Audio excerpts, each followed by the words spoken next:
Did you know that you are harming your cat without even being aware of it? You love your cat, no question about that, but some of the most ordinary things you do each and every day are quietly damaging your cat's trust and well-being in ways you simply cannot see. And the worst part is, most owners don't realize it until the harm is already done. Let's begin with the one that hurts them the most. 1. Yelling at them for misbehaving. Have you ever raised your voice at your cat after they knocked something off a shelf or clawed at the sofa? Most of us have. It feels like the natural response in the moment. But here's what's actually going on inside your cat's mind when you yell at them. They don't link your anger to what they did. They link it to you. Cats don't process cause and effect the way dogs or people do. 2021 study in the journal Animal Cognition found that cats exposed to loud voices and sudden negative reactions from their owners developed long-term signs of stress and avoidance behavior. That means every time you raise your voice, you're not teaching them a lesson. You're teaching them that you are unpredictable, and unpredictable means unsafe. Over time, your cat starts hiding more, grooming excessively, or flinching when you walk past, not because they did anything wrong, but because they've learned that being around you can feel threatening. And the worst part is, this usually appears as them being distant or moody, so most owners never realize they caused it. Here's something most people never stop to consider. The damage from yelling doesn't just affect behavior. It changes how your cat experiences your home.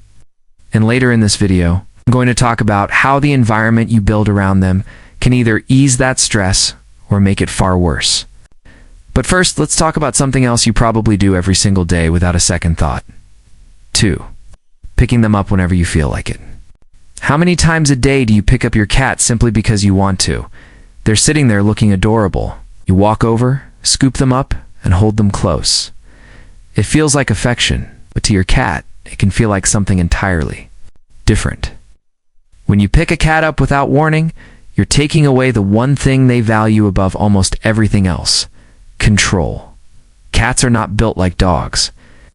They don't find reassurance in being grabbed and held. In fact, for many cats, being lifted off the ground triggers a stress response because in the wild, the only time their paws leave the ground is when a predator has them.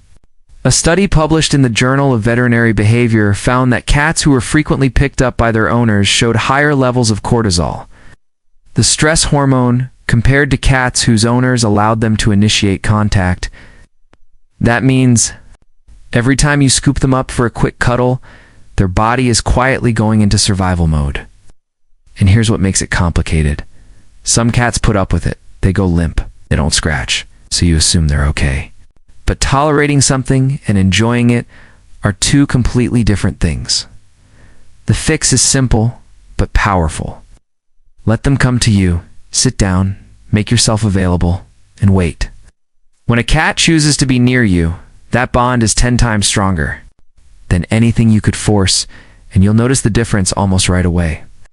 And hey, before we move on to the next one, if this is already making you reconsider a few habits, hit like and subscribe so we can help more cat owners avoid these mistakes before it's too late. 3. Where you place their litter box. Have you ever wondered why your cat sometimes refuses to use their litter box? Clean it regularly, you buy quality litter, you do everything right, but what if the issue was never the box itself? What if it's where you put it?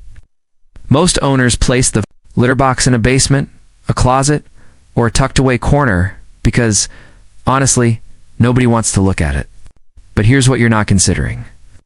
When a cat uses the litter box, they're in one of the most exposed positions possible. They can't run, can't defend themselves, and they know it. Every instinct in their body is telling them to stay alert. So when you place that box somewhere, they feel trapped, near a noisy washing machine behind a door that could swing shut, or in a spot with only one way out. You're asking them to do the one thing they cannot do: relax. A study from the Journal of Feline Medicine and Surgery found that litter box placement was one of the top 3 factors in feline elimination problems.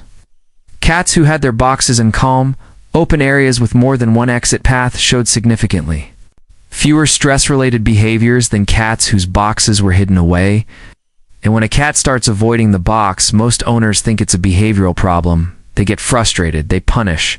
But the cat was never being difficult. They were afraid.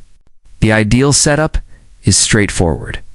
A low-traffic area that's visible and easy to reach with at least 2 ways to walk away from it. Give them that, and you'll be surprised how quickly the problem goes away. For feeding them, only dry food. Do you fill up a bowl of dry kibble and consider it done? You're not alone. Most cat owners do exactly this because it's convenient, affordable, and seems like enough. But what if that one simple habit was quietly causing damage you can't yet see? Here's the truth most people aren't aware of. Cats are desert animals. Their ancestors got nearly all of their moisture from the prey they consumed. That means cats are not naturally built to drink enough water on their own. And dry food contains only around 10% moisture. Why? So when kibble is the only thing they eat, your cat is living in a state of ongoing low-level dehydration every single day. Over time, this puts serious strain on their kidneys and urinary tract. A study published in the Journal of Feline Medicine and Surgery found that cats fed exclusively dry diets had noticeably lower water intake and more concentrated urine, which directly raises the risk of kidney disease and urinary crystals. These are among the most common and most preventable health issues in cats. And here's what makes it so heartbreaking. By the time symptoms appear, the damage has usually been building for years. Your cat won't complain. They won't let you know. Something is wrong. They'll just quietly get sicker. The fix doesn't need to be complicated or costly. Adding wet food to their diet, even just once a day, makes a tremendous difference.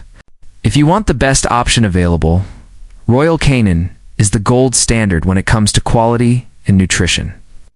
And if budget is a concern, Nilo is a fantastic alternative that still delivers real hydration and quality ingredients without straining your wallet. Your cat's body was built for moisture-rich food. It's giving them that is one of the simplest ways to add years to their life. 5. Playing with them using your hands. Be honest, have you ever wiggled your fingers in front of your cat just to see them go crazy? Maybe you let them gnaw on your hand a little, or wrestle with your arm because it's entertaining and they seem to enjoy it. But do you know what you're actually training them to do? When you use your hands as playthings, you're teaching your cat that human skin is something to hunt. And it might seem harmless when they're a kitten, but fast forward a few months, and suddenly you've got a cat that lunges at your hands every time you reach for them, not because they're aggressive, but because you showed them this is how the game works. A study in the Journal of Veterinary Behavior found that cats regularly engaged in hand play as kittens were significantly more likely to develop persistent biting and scratching behaviors toward people into adulthood. And once that pattern is established, it's incredibly difficult to undo. But here's the part that truly stings. When the biting escalates, most owners pull back. They stop playing entirely because they don't want to get hurt. So now your cat has learned 2 things. Your hands are prey, and playtime is gone for good. That combination leads to frustration, bottled up energy, and even more aggressive episodes. The solution is almost too simple. Use a toy, a feather-on, a string, anything that creates distance between your skin and their teeth. This gives them the full hunting experience they're craving without ever making your body the target. You'll see calmer behavior, fewer scratches, and a cat that genuinely knows how to play with you safely. 6. Leaving them in a quiet, empty room. What if the home you've built to keep your cat safe is actually making them unhappy? You keep things tidy, quiet, and organized. No mess, no noise, everything in its place. Sounds like the ideal environment, right? For you maybe, for your cat it can feel like a cage. Cats are wired for stimulation. In the wild, their world is packed with sounds. Movement, vertical spaces, things to stalk, places to hide, and new scents every single day. So when you remove all of that and leave them with 4 walls, a couch, and silence, their brain has nothing to work with. And a bored cat is not a relaxed cat. A bored cat is a stressed cat. A study from Applied Animal Behavior Science found that cats living in low enrichment environments showed significantly higher rates of anxiety, overgrooming, aggression, and withdrawal. These are the same behaviors most owners chalk up to personality. Oh, she's just moody. He prefers being alone. No, your cat is understimulated and has no way to express it. And this is what we've been building toward from the very start of this video. When you scold your cat for acting out and then return them to an environment with nothing to engage their mind, you're creating a cycle that feeds itself. The stress drives the behavior and asterisk.